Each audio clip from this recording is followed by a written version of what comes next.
Hello students, welcome to EPG Pathshala. I am Dr. Rajwant Kaur from DAV College Jalandhar. Today we are going to talk on module Issues in Consultant-Client Relationships from paper Organizational Change and Development. After completing this module, you will be able to understand various issues that arise in consultant-client relationships. You can describe ethical issues in consultant-client relationships. You will be able to discuss the nature of consultant's role. You can suggest ways to improve consultant-client relationships. So let us first discuss the meaning. OD consultant is a professional in OD field and establishes a collaborative relationship of relative equality with the key client and organization members as they together identify organizational problems and opportunities and take action. While taking the services of external party, that is consultant, a number of confusing situations may arise and will require proper attention. These situations lead to problems or conflicts which require to be resolved. Thus, issues in consultant-client relationships are the focus areas that need consideration.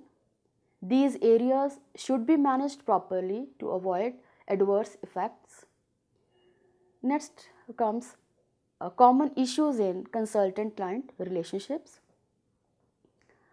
Issues in consultant-client relationship may relate to entry and contracting, defining client, mutual trust, nature of consultant's role, selection of appropriate intervention, determining depth of intervention, consultant as a role model, action research, client dependency, then terminating the relationships and ethics.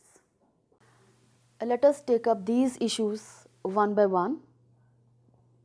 First is entry and contracting. So various issues relate to entry and contracting in OD consulting. OD consulting contract is finalized after a long discussion and agreement over certain conditions between client and consultant, who in the whole discussion has been considered a single person. However, consultants also work as a team. First of all, the executive or manager who has some concerns about his or her organization usually contacts the consultant over phone and briefly describes the problem. Then a face-to-face meeting takes place.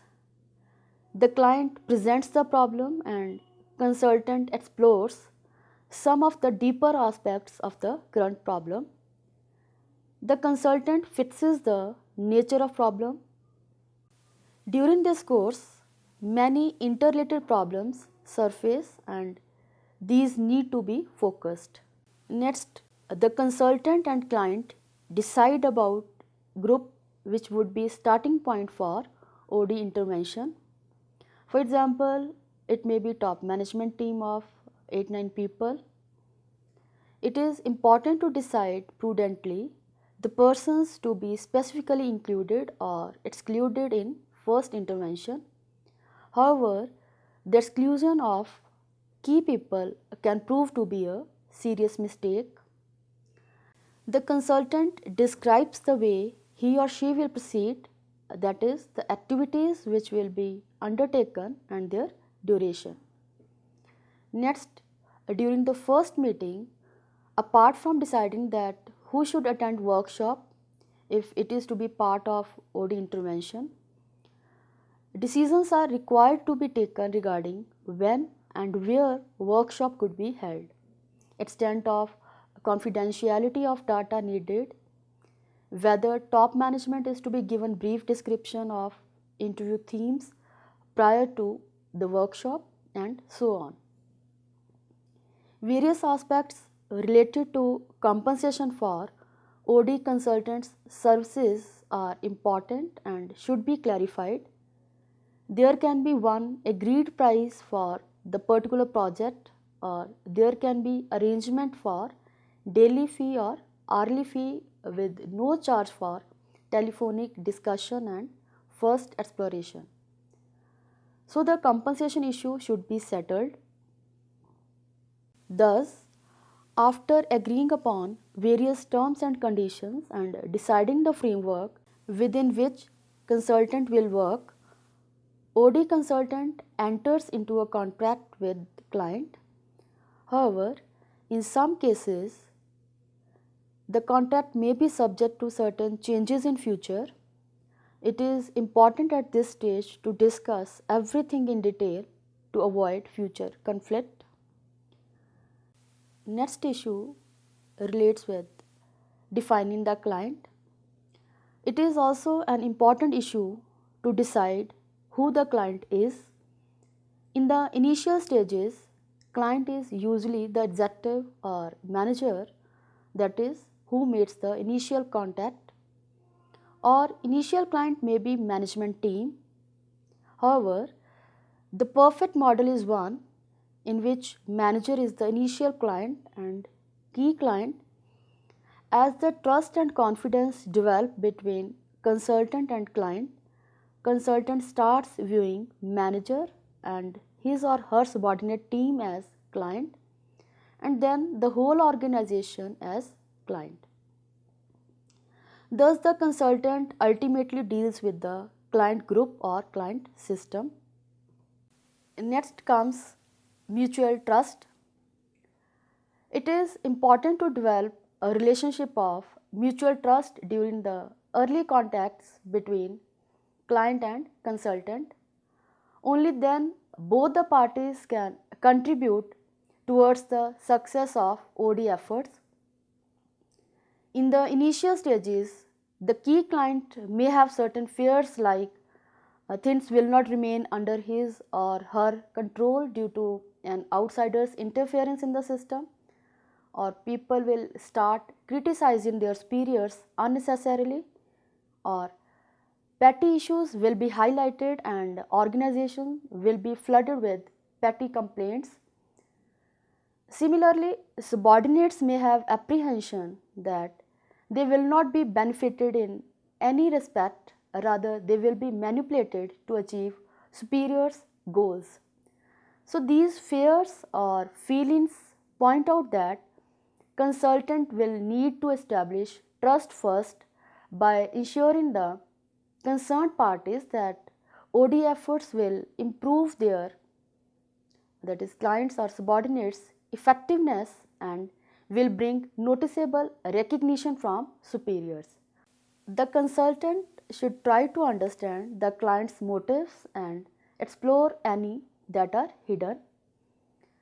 The implications of such motives for effective behavior should be thoroughly examined. Further, the client and his or her team should be convinced that a collaborative approach will be needed to solve the problems. This will help in enhancing trust between the client and consultant. It is also important on the part of consultant to maintain confidentiality, to maintain trust. Consultant needs to behave in a responsible manner and maintain secrecy. Even unintentional errors can ruin the consultant-client relationship. Next issue relates with defining consultant's role. The OD consultant primarily needs to be an expert on OD process and not on the task. He or she is expected to act as facilitator and educator. Consultant's role is to create learning situations in which various problems are identified and solutions are developed. But most of the times, client tries to put the consultant in the role of content expert and asks him or her to give substantive advice on matters like personnel, policy, or business strategy. In such situations, the very purpose of hiring the OD consultant is defeated. Therefore, it is essential for the consultant to clarify his or her role to the client by describing broadly what the client might look for the successful OD efforts. The OD consultant should be competent enough in the field of OD and should present a range of options to the client for solving problems. The consultant should avoid acting as content or task advisor due to the various reasons like such a role creates dependency and reduces the chances of clients' internal skill development, whereas the main aim of OD consultant is to help client in learning skills to solve problems. Another reason is consultant as advisor or expert is required to defend his or her recommendations which are against the collaborative approach required in OD to improve organizational processes. Then making recommendations to the top management may cause distrust of the consultant. However, the consultant is required to give advice or design a workshop for facilitating learning process under OD efforts, but modifications by members of client system in such advice should be allowed. Similarly, by following a collaborative approach, the consultant is required to give advice on intervention like how and when a team building session should be conducted, carry out process consultation, or coaching on individual style or behavior when it is requested, and provide data feedback to concerned parties from interviews or questionnaires after diagnosing the situation. Thus, OD consultant should play the role of facilitator cum educator rather than task advisor. Next is diagnosis and appropriate interventions. So, another issue relates to determining appropriate interventions. Sometimes the consultant may be tempted to apply an intervention which he or she likes and has proved successful in the past without diagnosing the current situation carefully. Such tried interventions may not produce good results in the present situation. Therefore, the golden rule is to start where the system is at present. A thorough diagnosis of the current situation should be carried out. The data so collected should be properly analyzed and discussed with the client team, and then an appropriate intervention should be decided.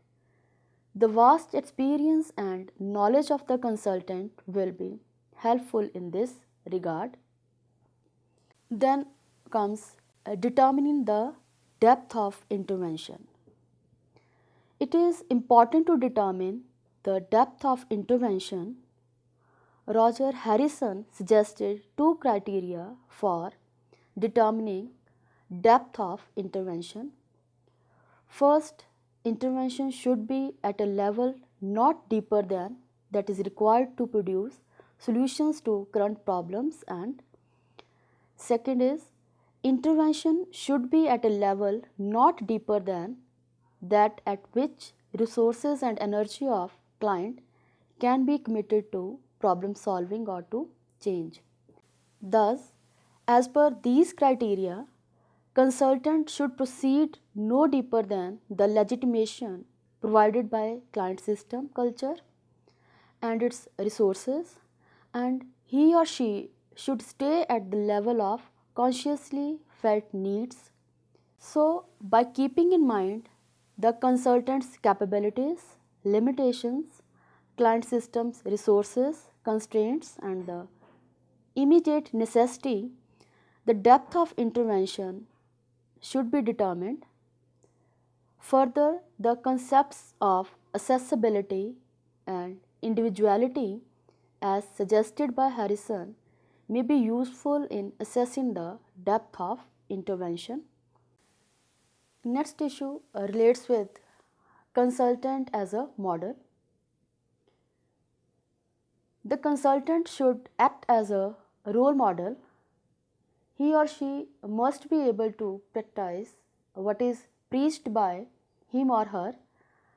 When the consultant advocates an open system in which expression of feelings is considered important to solve a problem effectively, but suppresses his or her own feelings about the working of client system, it points out that the consultant is incompetent.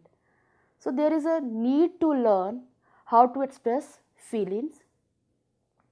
In such situation, T group experience is recommended for OD consultants. Thus, a client can be helped in an effective way when open system is promoted and both client and consultant openly discuss their ideas, feelings and work out possible interventions. Further, OD consultant is required to give clear messages. For this, there should be congruence between consultant's body language and spoken words. The consultant is also required to provide a wide range of options to solve problems, to provide a spirit of inquiry, to give constructive feedback and to accept feedback. Thus, it is necessary on the part of consultant. Thus, it is necessary on the part of consultant to develop and continuously practice the effective behavior which he or she wishes to install in the client system. It will help in maximizing consultant's effectiveness. Then comes the issue of dependency and terminating the relationship. The termination of consultant-client relationship is directly related to the dependency relationship between the client and consultant. The more dependency of a client on consultant will make termination of consultant-client relationship difficult. If the consultant is enhancing the client system's abilities in problem solving, then consultant is not creating a long dependency relationship, rather assisting the client to internalize skills and insights. In such cases, termination is not an issue. Consultant's role as facilitator creates less dependency and more growth of the client. The relationship between consultant and client depends on consultant's competence, client's resourcefulness, and organizational factors like internal power struggle, crisis, etc. The longer the consultant is able to provide innovative and productive contribution by continuously developing his or her skills, the longer the relationship will be. Similarly, the more is increase in client's resourcefulness, the less will be need of consultant. In large organization where more consultants are appointed, one or more key consultants may be retained in an ongoing relationship, but their services will be less frequently used. OD efforts need to be reduced or suspended if powerful person or group in the organization distorts information just to retain power, which may be lost due to OD intervention or in case of externally imposed crisis. Thus, the OD consultant's involvement may be reduced, suspended or terminated depending upon the particular case and agreement made by parties, that is client and consultant. Next issue is action research and feedback.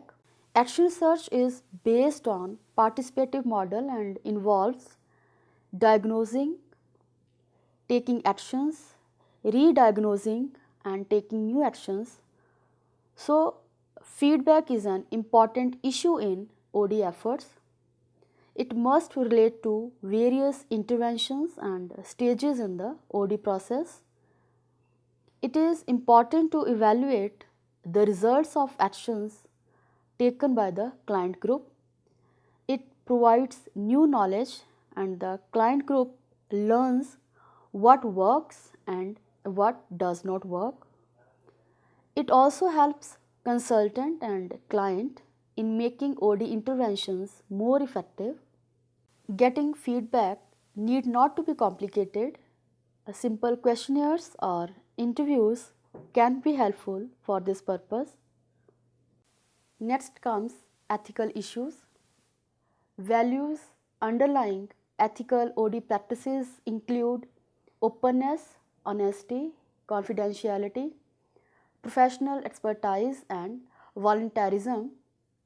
Thus, it is important in a consultant-client relationship that both parties behave ethically. The consultant should not misrepresent information relating to his or her skills, training, background, competencies or experience. The intervention that may be harmful or has low probability of being helpful should not be used or suggested by the consultant. It will be unethical if consultant uses an intervention about which he or she has no knowledge or experience. Confidentiality is important in OD efforts, so proper secrecy should be maintained. The client or consultant should not misuse data to punish or harm persons. For example, it would be unethical on the part of consultant to disclose to the journal manager the names of employees who in good faith provided information to consultant about their journal manager's dysfunctional behavior. Similarly, disclosing information of one department without permission to the head of other department would be unethical behavior of consultant. It is also important that there should be no distortion of data. Overstating, understating or overemphasizing some aspects lead to distortion of data. There can be no true feedback of data in such situation and intervention would also not be appropriate. Consultant should not force organizational members to disclose information about themselves, their colleagues or their unit if they are not willing. They cannot be forced to attend any problem solving workshop. However, counseling can be initiated to develop their positive attitude. Even if some of the members resist, the manager and group can try to reach consensus on action plans without their involvement if possible. It is important for OD consultant not to make false or unrealistic promises with the client just to obtain a contract. The consequences will reduce the credibility of consultant and also of key client within the organization. The consultant or client should not deceive anyone. It will destroy trust. The consultant should be open with the client about the implications of OD efforts. Similarly, client or management should be open with the employees about implications of OD efforts. For example, if employees were assured of job security after a major re-engineering effort, one form of OD efforts, and their cooperation was secured in these operations, but later on, a major part of the workforce was laid off. It was deception and unethical. The OD consultant's ethical course of action would be to press management to look at probable consequences, possible solutions, and to be open with employees about consequences, and also help management in mitigating the adverse impact on the lives of individual employees. Next comes recommendations for better consultant client relationships. Consultant and client together make efforts for improving organizational effectiveness, but problems may arise in their relationship, usually due to various non technical reasons like lack of effective communication, underestimation of project complexity, failing to understand clients' requirements, setting improper expectations, and so on. So, there are certain recommendations which aim at better consultant client relationships and consequently enhanced organizational effectiveness. And these are: both the parties should keep transparency in dealings. Consultant should not hesitate to tell client that he or she has a difference of opinion. Consultant should try to complete all the activities in the decided time framework. It would be better if consultant follows the principle under commit, over deliver. Consultant needs to diagnose the situation properly and collect data as much as possible to avoid underestimation of project complexity or scope. Both the parties should maintain ethical standards like honesty, integrity, confidentiality, etc.